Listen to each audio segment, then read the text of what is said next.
Hey, friends of SGT Report, thank you so much for tuning in. You know how much we very sincerely appreciate it. You guys are making a huge difference for us over at Patreon. And of course, visiting us at sgtreport.com for real news every single day. I'm excited to have back on the line. At this point, I could call him a friend because I've interviewed him so many times. It's Keith Neumeyer. He's the CEO and president of First Majestic Silver, the stock ticker for which is AG. I'm a proud shareholder. He's also the chairman at First Mining Finance, which is FFMGF. On the OTC, and FF on the TSX in Canada. And Keith is here right now. He's got a big announcement that he wants to share, so I'm glad to welcome him here now. Keith, how are you? Oh, very good, Sean, and it's a pleasure speaking to you today. Yeah, I really appreciate you coming on, and I'm excited to hear the news about First Mining Finance. I want to give a shout out to my friend Eric A. He knows who he is. He's a big shareholder in First Mining Finance, First Majestic Silver, and so he'll be excited to hear this call as well. So tell us what's going on with First Mining Finance. I know you guys have a big announcement. Yeah, I'm sure the investors or shareholders have been watching, our drilling campaigns throughout the year. And, earlier in the year, we put out some holes that we drilled at Springpole.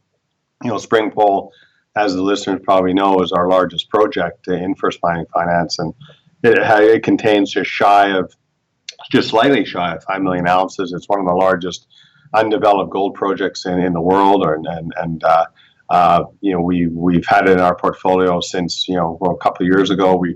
We was one of the acquisitions we did back in 2016, and these holes led to a bunch of work that then led to the new release of a PEA, a preliminary economic assessment, which just went out, and the investors can go to the report themselves. But the news release is there, and it's showing an internal rate of return of 26% with a 5% discount rate. With no discount, it's showing an internal rate of return of 32%.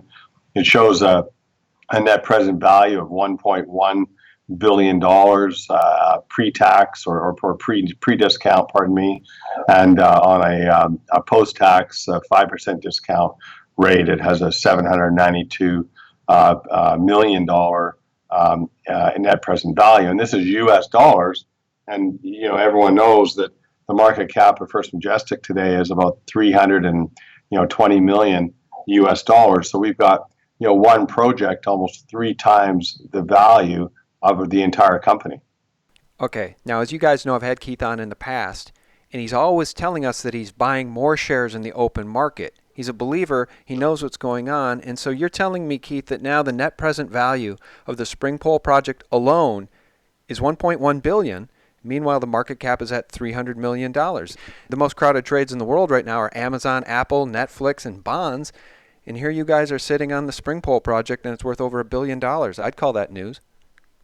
Oh, very much so. And, it's going to be a 300,000 ounce producer, every year. It's got a mine life of 12 years. And that's just what we're expecting today. We still think there's a lot of exploration upside at this project. So, who knows actually how long the life of mine is. But a 300,000 ounce producer of gold, that's a big mine. That's a big boy mine. And we're very happy to have it in our portfolio. All right. Well, I'm happy to be a shareholder. And I just wish I was savvy enough to buy more in the open market every time you do. But I tell you, some of us, most of us actually, Keith, at this point have been, once bitten, twice shy by the mining stocks. It's just been I guess if you're a masochist, this has been a great space for the past 5 years. With precious few exceptions, it's been a tough row. So I'd like to think we're going to see light at the end of the tunnel. And if Wall Street manipulators aren't going to give it to us, then real world results like this ought to. Yeah, the mining shares are unique, space in the market. They can be very in favor, or they can be very out of favor. And right now, I don't think we're very out of favor. We're somewhere, in between there. Back in 2014, 2015, when I put First Mining together, that was a point in the marketplace where the mining sector was absolutely out of favor. Since then, we've seen a glimmer in 2016 where many companies, many stocks went up 200-300%. First Majestic went up, I think, around 500% in the first 6 months of 2016. We've seen big corrections since then, but we're still off the lows that we experienced back in 2014 and 2015. So, I contend the bull market has begun, but, it's like every bull market, no one believes it, and they go up very slowly, and then, it's a real grind a lot of times, and it's very similar to the bull market we experienced from 2002 to 2012. That market was not straight up. Gold went from 250 to 1900, and silver went from $5 to $50. But for those who didn't witness that, maybe go back and look at some charts, because you'll see how an actual bull market actually works or looks like. And there's many, many large corrections in a bull market along the way. Yeah, just an observation that I've made that I find really fascinating over time is just one example. I remember when Apple was a $6 billion market cap around 2000, 2001, and it was trading for $12 a share. You fast forward years later, and it was adding that $6 billion in market cap, sometimes on a daily basis, with moves of $10, $12, $14 in a day. So it is really amazing how when the right stocks or the right sector attract everyone's attention, monstrous amounts of money can be made, and that's why getting in early and being smart is the way to go. So now let me ask you your opinion on what we're seeing in the gold bull market. I think it's fair to describe it as that, Keith, since the lows in 2000. We've come off sub $300 gold. We're now around 1,300 plus gold, and CPM Group's Jeff Christian is now predicting in the next 2 to 3 years 1,700 plus gold. And if you listen to his latest interviews, he's also sort of suggesting a 25 to 30% allocation in your portfolio to gold. To me, that's an amazing about face, and I think it suggests where we're headed. Well, it's not only that, you've also had government officials, go visit Fort Knox, and you've had, talk of gold, in the media. There was a interesting piece I saw on CNBC about gold, that it has been the best performing asset over the last 20 years, and so on and so forth. So there is, even though we're not seeing it show up in price, not that there's anything particularly wrong with $1,300 gold, but I still do believe that gold is substantially undervalued, and it should have, it should be in the $3,000, $4,000, $5,000 range, if not even higher than that. But those times will come. But it is interesting to see what's happening in the gold space, because it is getting more attention for sure. Well, and the thing I want everyone to understand, I know our listeners understand it, but to anybody to whom this information is new, I want you to understand that when Nixon took us off the gold standard in, 71, they moved us to what's called the petrodollar, guys. And the petrodollar has value because up until recently, all of the nations on planet Earth that wanted to buy oil needed to use petrodollars with which to buy the oil. That gave the dollar value. Now we see Russia and China joining forces to bypass the U.S. dollar in the world money market. That was announced in March 2017, Keith. And more recently here this month, we see Venezuela will no longer use the petrodollar. So what do you think happens to our standard of living once there is no floor anymore with the petrodollar? I guess really the better way to say it is once the petrodollar is no more. Well, quite honestly, I think it's going to be better, because I think there's going to be less, market manipulation. There's always been, manipulation in the commodities sector, and it's a lot is to do with the U.S. dollar relationship of commodities, and we're seeing Chinese and Russians trading in gold for oil, and we're seeing what you just mentioned as well. I think there's a real move on a worldwide basis, and if you listen to some of the things that Jim Rickard says as well, he's talking about SDRs and so on. So I think there is a break of the relationship with the U.S. dollar over time. It's not going to happen overnight, obviously, but over several years, I think that we'll see better pricing mechanisms come in to the commodity sector, where we, the miners actually get a fairer price for what we actually produce. Yeah, you just mentioned Jim Rickards, and it was a recent article, I believe it was on Daily Reckoning, in which Jim Rickards issued an open letter to President Trump warning him about the end of the dollar when the SDR becomes tradable here, I believe in the fall. I should Google that article while we're talking, but what do you make of that? Do you follow the SDR, the basket of currencies? Do you think that the demise of the dollar is really kind of staring us in the face right now? I mean, the dollar as we've known it up to this point, which has given this government permission to run, debts for as far as the eye can see. It seems to me those days are coming to an end. Well, I think they have to, and I think that's really the bull case that's under gold. And but it's just timing. The United States is a very powerful country. It's got the largest military in the world, and it wants to keep the system that's currently in place because a lot of people have made a lot of money in the current system. But look, I think as the world develops and gets off oil, and that's going to help facilitate the break of the petrodollar relationship with trading around the globe, because there's simply because oil and gas won't be required. We'll be going green, and there'll be more ways of producing and storing energy, and that's why I love silver, and that's why I'm the CEO of a silver company, because I think that's going to be great for the future of silver prices. And even though I do think everything that's going on in the world is very supportive for gold prices and much, much higher gold prices, I do contend that silver is going to far outseed the move in gold. I love your cup half full attitude, and it's real easy to be pessimistic on the future of everything, I think, given everything that's going on. I did, by the way, find that Daily Reckoning article from Jim Rickards, and he writes, "It is all happening, and on January 1st, 2018, this trend to replace the U.S. dollar will accelerate. That's when the global elite will implement a major change to the plumbing of our financial system." He writes, "It's a brand new worldwide banking system called distributed ledger technology, and it will have a huge impact on seniors who are now preparing for retirement. When the system goes live, many nations will be able to dump U.S. dollars for SDRs." I've heard schools of thought on both sides. People I talk to, some are concerned about the SDR and the future of the dollar. Others think SDRs are no threat whatsoever.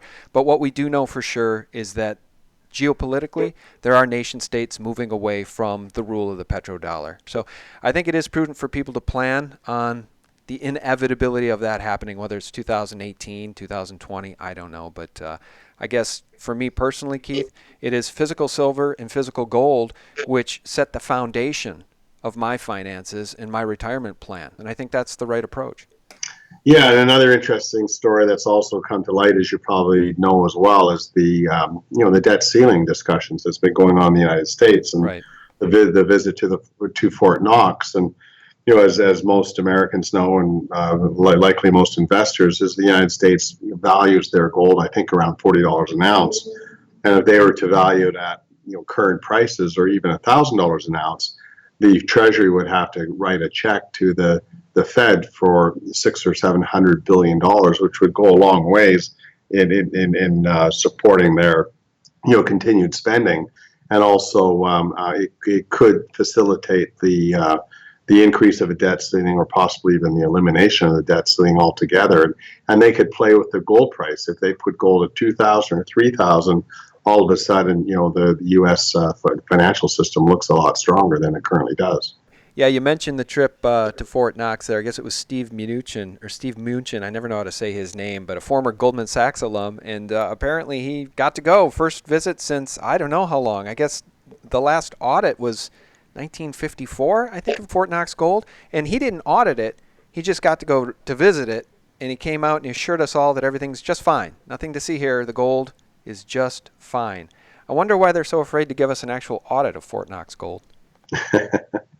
Well, I think we all know the reason for that. Yeah, no, I think you're right. And you guys can read between the lines on that. All right, so we'll circle back. We'll end where we began. First Mining Finance. Great news with the Spring Pole project. Are there any other upcoming events or news items you want to share? Give us the inside scoop on anything else that's coming up. Well, besides our focus on our key asset, the Spring Pole project, we're also focusing on what I'd suggest would be our second largest project, which is Goldland. And we've already drilled about 110 holes there this year. And we're just going to keep drilling. We're just putting together a winter program right now. There's one rig active, drilling deep holes, 600 or 700 meter holes. And, this is, a couple 1,000-foot holes. These are big holes. And we're hitting nice mineralization. The assays aren't available yet, but we'll be putting those assays out as they come in from the labs. And investors should just get prepared for continuous news flow from Goldland, for the next several months. And we're likely going to add at least another rig, and maybe even expand it beyond that into 2018 as the summer approaches for next year. And then the investors can look towards a new resource, and the investors can look for a new resource estimate coming out sometime in mid to late 2018. All right, very good. And if you guys want to get more information, you can go directly to the website. That's firstminingfinance.com. And of course, Keith is also the CEO and president of First Majestic Silver. Anything there in First Majestic? Again, I'm a shareholder. I mean, I'd love for you to tell me you think it's going to 20 or 30 and going back to old-time highs over the next year, Keith. But I know you don't know that. It's just you and I both know that silver at 17, 18 is just, it's a joke. It should be far, far higher. But any news on First Majestic? And Sean, as you know, First Majestic's the purest silver company in the world. So, our shares move quite dramatically with the silver price. The silver price can go up $1 and all of a sudden the stock's up $3. And we've seen it happen a number of times. It hurts a little bit on the downside, obviously, which we've also witnessed over the last 5 or 6 years. But I think the bull market's back in place, and I'm looking for much higher silver prices over the next 6 to 24 months. And I believe that's going to have a big impact on the share price. Yeah, and I tend to agree with you too. And again, if we can take a look at, and my words, not yours, but an industry shill like CPM Group's Jeff Christian saying 1,700 or north of 1,700 gold over the next 2-3 years, I think that's what will happen because he's a guy in the know. My opinion has always been he's sort of the voice of the cartel. And so if the cartel is now predicting 1,700 plus gold, we all know what that probably portends for silver. So, guys, if you want to get in on any of these stocks, AG is the ticker for First Majestic Silver, and FFMGF on the OTC is First Mining Finance. It's FF on the TSX. Our guest has been Keith Neumeyer. Keith, thanks so much for your time. We appreciate it. Well, it's always a pleasure, and looking forward to this bull market resuming over the next several months. Yeah, you and me both. If we could just get a sliver of what the tech industry has done, the tech space has done over the past 5-7 years, we would all be happy campers. Well, gold's actually outperformed all sectors over the last 20 years, according to CNBC. So, that's actually a good point. That's actually the point that Jeff Christian made in his Kitco interview. He actually did say if you had a 25 to 30% exposure in your portfolio to gold over the past 10, 20 years, you'd have done better than anything else. So it is funny to hear him come full circle. It's just simply hard on the downside. We all love this sector. We're all very heavily invested in the sector, and when it's going down, it hurts. And but we all know what happens when it starts going the other way. Yeah, that's right. And as that Rothschild Economist magazine from 1988, the cover predicted, something's changing here in 2018, guys, as the phoenix rises from a burning pile of fiat. So let's all be prepared. I actually saw that piece on your website. It was quite interesting. Yeah, no, it's a 30-year prediction, and we stand at the cusp of the prediction, I guess, either coming true or not in 2018. So we shall see. But shareholders of your companies and listeners will be ready with physical silver, gold, and select mining shares. So we'll wrap it up. Thank you, Keith. Yeah, very good. Have a great day. You too. And guys, thank you so much for tuning in. We very much appreciate your support at sgtreport.com for real news 24/7. God bless. Bye-bye. So Professor Dawkins was not against intelligent design, just certain types of designers, such as God.